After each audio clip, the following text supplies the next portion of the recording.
Hallo zusammen, wir sind Harry, Sally und ich, Claudia.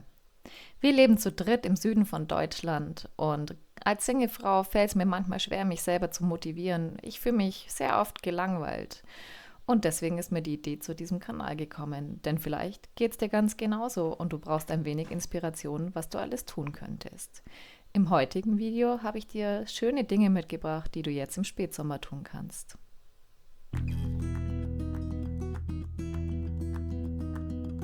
Mein erster Tipp führt dich raus in die Natur.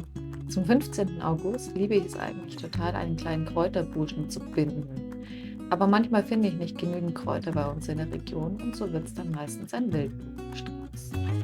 Was ich gefunden habe, sind Goldrute, ein bisschen Schafgarbe, aber allein der Spaziergang und das Wandern durch die Wildblumen hat richtig viel Spaß gemacht. Und am Ende ist ein richtig schöner Strauß dabei rausgekommen. Den habe ich dann natürlich zu Hause direkt gleich mal dekoriert. Und mein zweiter Tipp führt dich ebenfalls raus in die Natur. Das kannst du nämlich wunderbar damit verbinden. Setz dich auf dein Fahrrad, genieße die Sonne, fahr einfach raus in die Natur und schau, was dir so begegnet auf deiner Tour. Ich bin zum Beispiel an einem kleinen See vorbeigekommen, habe aber auch die Landschaft und die abgeerdeten Felder sehr genossen. Der dritte Tipp führt dich bei mir in den Garten. Geh Beeren ernten. Wir haben zum Beispiel sehr viele Brombeeren im Garten und die kannst du eigentlich so gut wie immer und jederzeit ernten im Sommer, denn immer sind welche reif. Bei uns hat es geregnet, aber das macht gar nichts. Die Brombeeren sind dann einfach frisch gewaschen. Hier übrigens ein kleiner Do-it-yourself-Tipp. Aus alten Tetrapacks und Milchkartons, wenn du sie gut auswäschst, kannst du einen tollen Beerenkarton machen, der sich super eignet, um deine Beeren einzusammeln. Mit den Beeren kannst du auch ganz, ganz tolle Dinge machen. Das zeige ich dir im nächsten Tipp.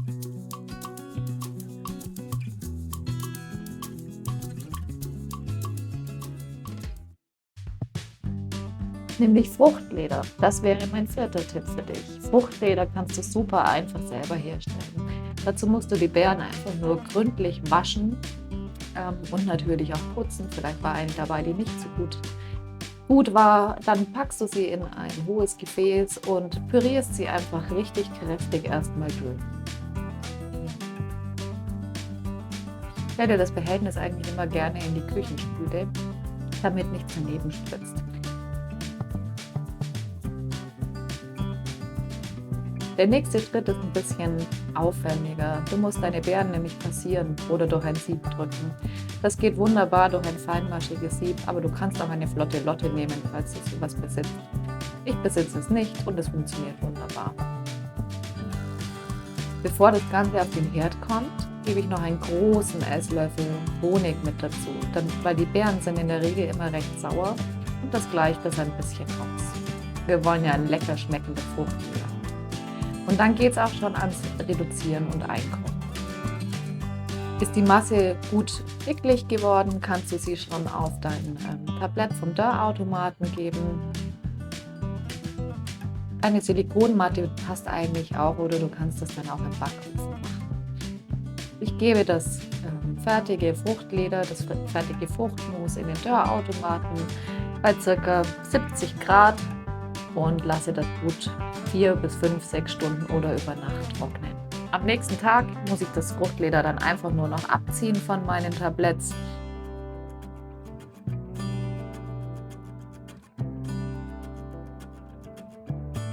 Aufwickeln auf Backpapier macht sich das total gut und dann einfach schneiden und schon ist es fertig.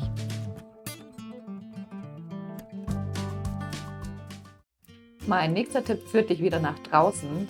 Du musst aus deiner Komfortzone ausbrechen und einfach mal ein bisschen rausgehen. Und im Sommer eignet sich das richtig gut, denn da gibt es viele entspannte Sommermärkte, wo du wirklich auch was erleben kannst. Ich habe mir einen sehr, sehr ruhigen rausgesucht und bin in die Nähe von Schrobenhausen nach Sandizell gefahren zum Mediterranomarkt.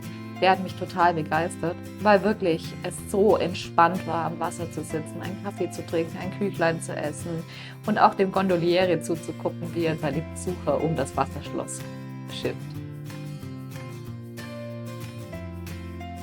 Alles in allem habe ich da gute 4 bis 5 Stunden verbracht, einfach mit Gucken, Umschauen und Genießen und Essen. Mein nächster Tipp, und das liebe ich im Sommer wirklich total sehr, wenn es morgens schon so heiß ist, bereite ich mir am Vorabend einen leckeren Eiskaffee zu und das Ganze in der French Press. Das ist eine Art Cold Brew, den ich da mache.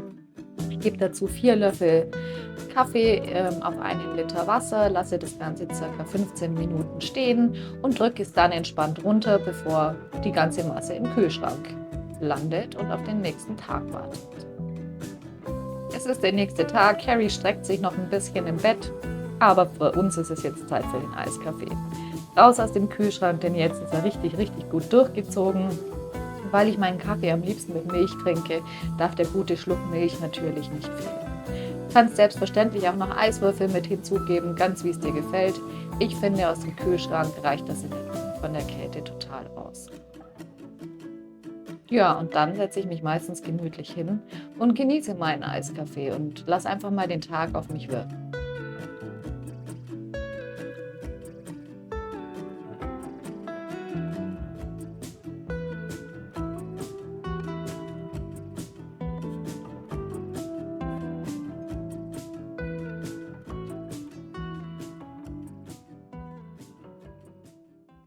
Mein nächster Tipp führt dich in die Berge. Da solltest du vielleicht ein paar Freunde zusammentrommeln und auf eine einsame Hütte in den Bergen gehen. Etwas wandern, die Landschaft genießen, die Aussicht genießen, das gute Bergessen genießen und auch den Kühen beim Grasen zugucken. Für mich sind die Berge im Sommer total wichtig, weil da kommt man richtig gut runter und kann total gut entspannen. Und die nötige Bewegung ist auch immer mit dabei. Unterwegs siehst du bestimmt den ein oder anderen schönen Sonnenuntergang und kannst einfach die frische Bergluft genießen und das Ganze an.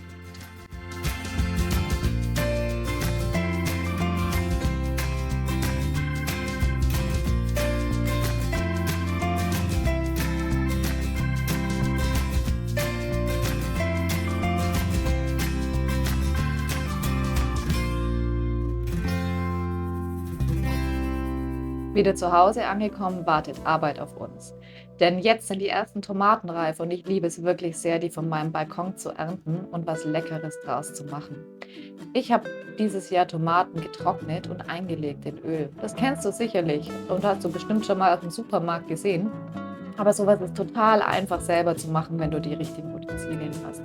Du musst einfach nur deine Tomaten ernten, putzen, zur Hälfte aufschneiden, dann mit Salz, Pfeffer und etwas Zucker bestreuen und dann wandern die kleinen roten Kärchen auch schon in den Dörrautomaten, wo sie bleiben bei ca. 60 Grad, so lange bis sie schön knusprig und trocken sind.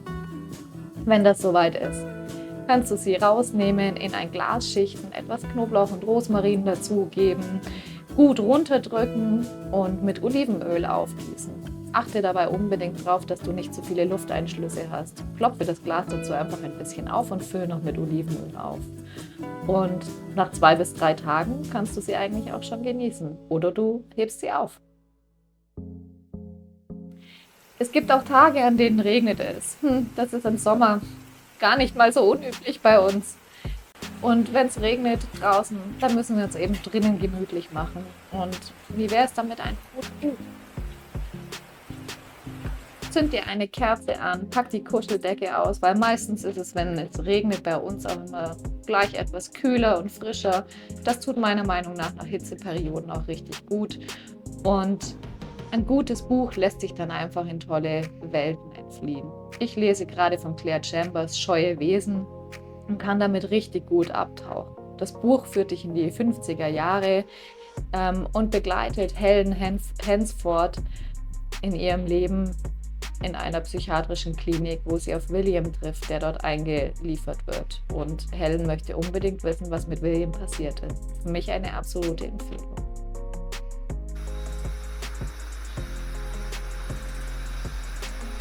Wenn dir meine Tipps und das Video gefallen haben, dann würde ich mich sehr freuen, wenn du mir ein Like da lässt oder einen Kommentar hinterlässt. Bis bald!